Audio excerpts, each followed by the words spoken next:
In full candor, I have to say, there's a part of me that feels sorry for the Pharisees and the scribes.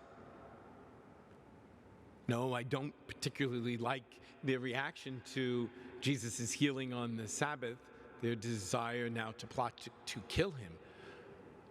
But we have to keep in mind that the keeping of the Sabbath was not only an important religious practice, but it was one that required great personal sacrifice. If you're living in a society like in Galilee, where you were living among other neighbors who were pagans, let's just say you owned a business or you ran a farm, and you could only run it 6 days and your neighbor could run it 7. The keeping of the Sabbath was a great sacrifice. And so you can understand when the Pharisees and the scribes start to get uncomfortable with Jesus' healing on the Sabbath.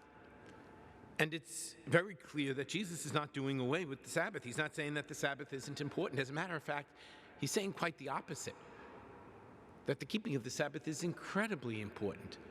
And there's another piece of candor.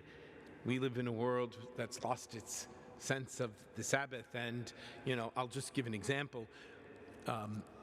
Certainly Sunday Mass practice is a problem, but even just for those of us who are religious who keep Mass, keeping it as a day of the Lord becomes more and more difficult.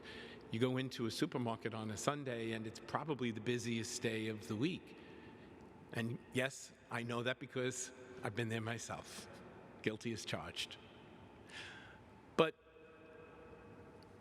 when we put ourselves in the mindset of the people of Jesus' day, we see the issue. Jesus' claim is it's not important, but that what he is doing is even more important than the Sabbath. Jesus is saying that God is entering in, breaking into their reality, into their daily life in a unique and a privileged kind of a way. To put it plainly, with Jesus in the synagogue, God is standing in their midst. So which is more important, to bring life or to destroy it? In another place, Jesus says that he is the Lord of the Sabbath. Jesus is rocking their world. He's shaking them up. But he's doing it not, again, to denigrate their practice and their belief, but to get to the heart of it. Why does God require us to keep the Sabbath?